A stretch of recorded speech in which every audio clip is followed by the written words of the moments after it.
You know that feeling when you wake up and realize your life is just basic? That's been me every morning for the past 3 years. I'm Kenzie 31, and I swear I used to be fun before I got married. Now I'm just that lady who answers phones at Tri-State Insurance, comes home to the same frozen dinners, and watches whatever my husband Nathan picked on Netflix. Don't get me wrong, Nathan's a good guy. He shows up on time, pays his half of the bills, and doesn't leave the toilet seat up. But sometimes being with a good guy makes me want to scream into my pillow. I wasn't always like this. Before Nathan, I was with Dax for almost 4 years. Dax was different. The kind of different that makes you feel alive even when he's driving you crazy. He worked as a sales manager at a luxury car dealership and always had cash to burn. I never had to check my bank account before saying yes to anything when I was with him. With Nathan, it's all budgets and saving for a down payment on some cookie-cutter house I'm not even sure I want. Earth to Kenzie. Are you listening to me or what? Taylor waved her hand in front of my face at lunch today. We were sitting in the break room at Tri-State, and I must have zoned out again thinking about the difference between my past and present. Sorry, just thinking about what to make for dinner, I lied. I couldn't tell her I was daydreaming about the weekend. Dax surprised me with a trip to Vegas again. Nathan's idea of a surprise is picking up Chinese food without texting me first. The truth is, Dax ruined me. He ruined me for normal guys like Nathan, who come home smelling like honest work instead of expensive cologne. Guys who think a push notification for a bank deposit is enough of a gift. Guys who haven't been to enough fancy restaurants to know which fork to use first. Later that night, lying next to Nathan as he snored softly, I whispered what I'd been saying to my friends for months. Dax ruined me for normal men. It started as a joke when Nathan and I first got together. Something to explain away my adjustment period to a different kind of relationship. But lately, it didn't feel like a joke anymore. It felt like the truth. 2 weeks later, I was sitting at happy hour with Taylor and my other work friend, Jenna. 3 margaritas in, and I couldn't stop talking about Dax again. And then he surprised me with front row concert tickets on a Tuesday night. A Tuesday. Nathan would never even consider staying out past 10 on a weeknight, I said, stirring my drink with more force than necessary. Kenzie, you know Nathan works early shifts. He's tired, Taylor reminded me. Dax worked early too. He just knew how to have fun regardless, I insisted. I pulled out my phone and scrolled to a picture of Dax and me in his convertible. Look at this. We were living. When's the last time I really lived with Nathan? What my friends didn't understand was that Dax made me feel special. When we walked into a room, people noticed us. With Nathan, we just blend into the wall. Basic couple doing basic things. When I got home that night, Nathan was on the couch watching a baseball game. He smiled when I walked in, patting the spot next to him. Hey, beautiful. How was girls' night? I shrugged. Fine. Just the usual. You look nice, he said, noticing I'd worn my good jeans and the top I usually save for date nights. Can I just look nice without a reason? I heard the edge in my voice and saw the confusion on his face. What was really going on was that earlier that day, I'd finally done it. I'd texted Dax, just a casual, "Hey stranger, how've you been?" And he'd responded almost immediately, as if he'd been waiting for me all this time. The rush I got seeing his name on my screen was more excitement than I'd felt in months. Over the next few days, my texts with Dax became more frequent. I told myself it was innocent, just catching up with an old friend. I deleted the messages each night before Nathan could see them. Meanwhile, I started noticing everything wrong with Nathan. The way he chewed too loudly, how he always wore those same faded t-shirts, his predictable routine of shower, dinner, TV, bed. Our anniversary weekend should have been special. Nathan had been planning it for months. A cabin in the mountains, just the 2 of us. But as we drove up the winding road, all I could think about was the 5-star hotel Dax took me to for our first anniversary. Almost there, Nathan said excitedly. Wait until you see this place. It has a hot tub on the deck overlooking the valley. I responded, scrolling through my phone. Dax had texted me that morning. Remember that weekend in Miami? Never seen anyone look as good in a bikini as you did. I shouldn't have smiled at that, but I did. The cabin was nice. Rustic? clean, with that hot tub Nathan had promised. He'd even arranged for champagne and chocolate-covered strawberries to be waiting for us. But when I saw the bottle, I couldn't help myself. "This is the champagne we get for office parties," I said. Nathan's smile faltered. "I thought you liked it." "It's fine," I shrugged. "Dax knew this vineyard owner in Napa, used to get us bottles you can't even buy in stores." Nathan set the bottle down harder than necessary. "I'm sorry my champagne selection doesn't live up to Dax's standards." "I didn't mean it like that," I lied. "Yes, you did." He rubbed his face with his hands. "Kenzie, we need to talk about this Dax thing, it's getting out of hand." "What Dax thing?" I feigned ignorance. "You compare me to him constantly. Nothing measures up to your magical time with Dax. The same Dax who cheated on you repeatedly and left you heartbroken." "You don't understand," I said, feeling defensive. "Yes, he cheated. But everything else was amazing. The connection we had, the passion, you and I don't have that." The moment the words left my mouth, I knew I'd crossed a line. Nathan's face went completely blank.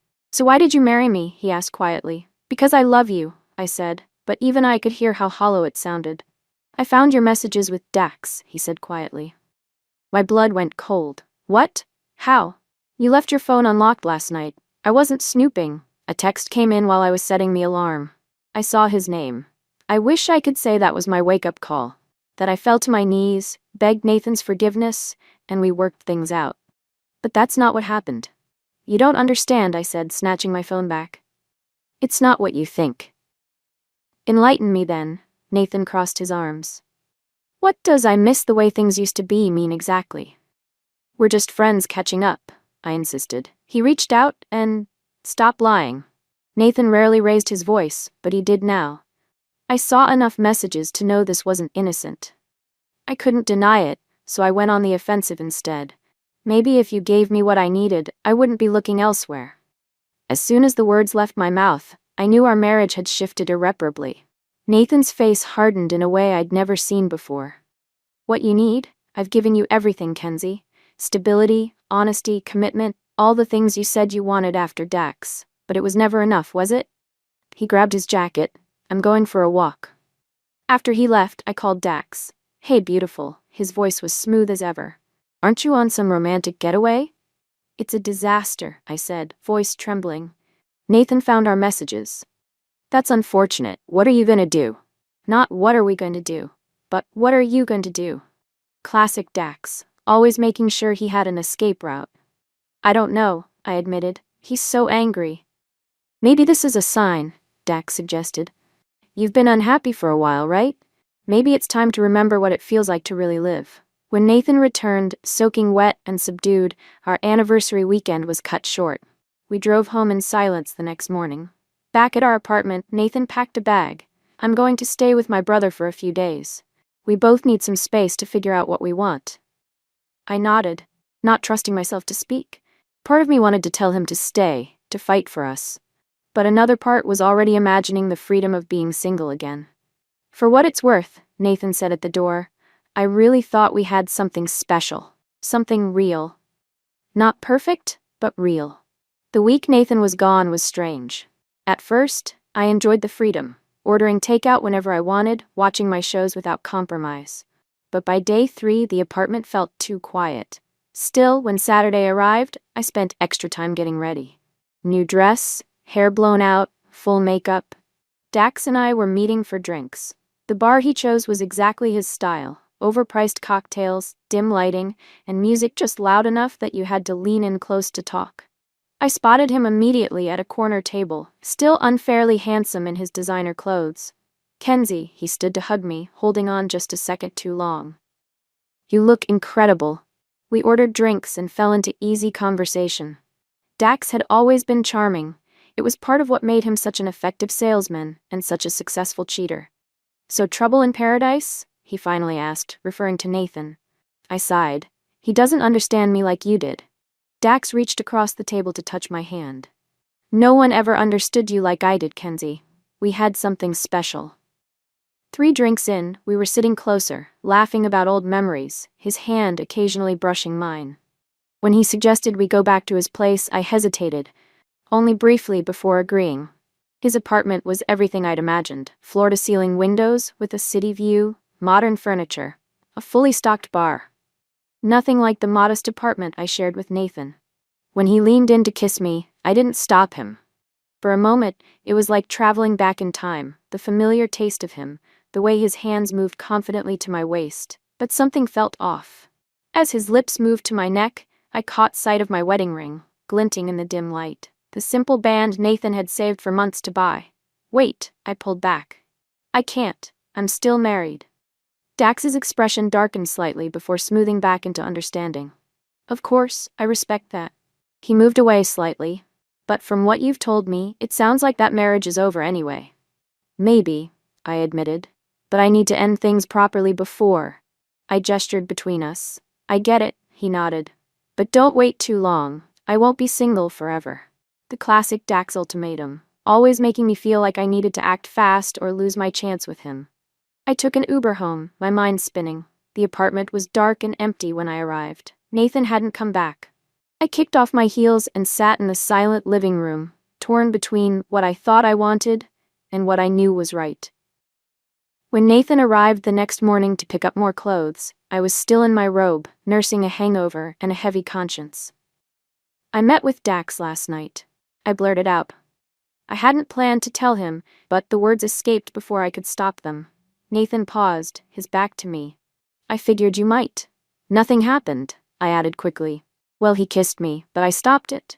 Nathan turned, his expression unreadable. Why are you telling me this? It was a fair question. Was I hoping for praise for not cheating, trying to hurt him, looking for a reaction to prove he still cared? I don't know, I admitted. I guess I'm trying to figure out what I want. And what is that, Kenzie? Because from where I'm standing, it seems like you want the excitement of being with someone like Dax without the consequences. You want the reliability of our marriage without the supposed boredom. 2 weeks passed. Nathan and I remained in limbo, not quite separated, not quite together. He was still staying at his brother's, but we talked occasionally, careful conversations about bills and mail. Meanwhile, Dax kept texting. Invitations for drinks, dinner, weekend getaways. I turned them all down, telling myself I needed time to sort things out with Nathan first. On a rainy Tuesday, I was scrolling through social media when a photo stopped me cold. Dax, his arm around a blonde woman I didn't recognize, both smiling at some rooftop bar. The caption, "Perfect night with the perfect woman." It was posted just 3 days after our night together. My fingers trembled as I clicked on his profile.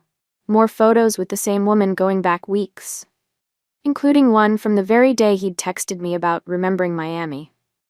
He'd been with her the entire time he was pursuing me. Some things never change. Dax hadn't grown up at all. I called Taylor immediately. You won't believe this, I said, my voice shaking. Dax is seeing someone else. The whole time he was texting me, trying to get me to leave Nathan, he had a girlfriend. I hate to say it, but are you really surprised? Taylor asked gently. That night, I drove to Nathan's brother's place. My hands shook as I knocked on the door, but he answered, surprise crossing his face. Kenzie, is everything okay? Can we talk? I asked. Please? I saw Dax's social media, I started. He's been with someone else this whole time. Nathan's expression was unreadable. I'm sorry to hear that. No, I'm the one who's sorry, I said, tears welling up. I've been comparing you to this idealized version of Dax that never existed. The real Dax is exactly who he always was. A cheater who only wants what he can't have. Nathan agreed to come home, but we both knew things couldn't go back to how they were before. Too much had been said, too many lines crossed. We were starting over in a way, figuring out if we could build something new from the rubble of what I'd destroyed. For a while, things were better between Nathan and me. Not perfect, but better. We went to couples therapy. We had date nights. Slowly, carefully, we tried to rebuild what I'd broken. But the damage was deeper than either of us wanted to admit. Trust, once shattered, is nearly impossible to fully restore. Every time I went out with friends, I could see the question in Nathan's eyes. Was I really with Taylor and Jenna, or was I meeting someone else? 3 months after our reconciliation attempt, Nathan announced he'd been offered a promotion in Pittsburgh. 6 hours away. Are you going to take it? I asked, though I already knew the answer from his expression. I think I need to, he said quietly. For me. We both understood what he wasn't saying. This wasn't just about a job opportunity, it was about a fresh start, a clean break. I think we need to be honest with ourselves, he continued. We've been trying to save something that might not be salvageable. Because of what I did, I whispered. Partly, he acknowledged, but also because maybe we want different things. You've always said, I don't give you the excitement you crave. Maybe that's true. Maybe we're just not right for each other anymore. 2 weeks later, he was gone, and 2 weeks after that, he filed for divorce. 6 months after Nathan moved to Pittsburgh, our divorce was finalized. Just a signature on some papers, and 3 years of marriage was officially over. He took his clothes, his tools, and his old pickup truck. I kept the apartment, most of the furniture, and all of the regret. Taylor and Jenna tried to help me move on, taking me out, setting me up on blind dates, listening to me cry and rant and question everything. But nothing filled the emptiness I felt. I checked Nathan's social media occasionally, though I knew I shouldn't. He seemed to be doing well in Pittsburgh. New friends, new apartment, new life. Dax, on the other hand, was on his third relationship since our encounter, each woman younger and more photogenic than the last. Classic Dax. I couldn't believe I'd almost thrown away my marriage for someone so predictable in his unpredictability. On what would have been our 4th anniversary, I got drunk alone and sent Nathan a text. I'm sorry for everything. I hope you're happy in Pittsburgh. You deserve it. I didn't expect a response, but one came the next morning. Thanks, Kenzie. I hope you find what you're looking for too. It was cordial, distant, final. No hint of reconciliation or lingering feelings. Just an ex-husband being polite to his ex-wife. It hurt more than if he'd ignored me completely. 2 years after my divorce, I still tell people Dax ruined me for other men sometimes, especially after a few drinks.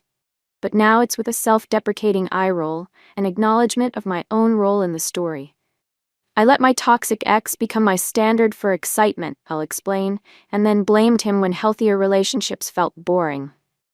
Taylor and Jenna always hype me up, assuring me that the right guy is still out there somewhere, that plenty of men would be lucky to have me. That I've learned and grown and won't make the same mistakes again. There's nothing wrong with being single, Jenna insists over margaritas. But don't give up on love completely. You deserve another chance. Maybe they're right. Maybe someday I'll meet someone new and find a healthier balance between excitement and stability. Someone who makes my heart race for the right reasons. Or maybe I won't. Maybe this is my story, the woman who had it all and threw it away for a fantasy, who learned her lesson too late, the cautionary tale, the one who ends up alone. Nathan's getting married again. Her name is Claire. She has kind eyes and a warm smile. They look happy in a simple, genuine way that makes my chest ache. Good for him, I say, surprised to find I mean it. He deserves to be happy. All I know for sure is that I can't keep blaming Dax for ruining me, or Nathan for being boring, or anyone else for the choices I made. My ex didn't ruin me for other men. I did that all by myself. And now I'm alone without a man, facing the consequences of my actions and trying to make peace with them. It's not the ending I would have chosen for myself. But maybe it's the one I needed to finally grow up.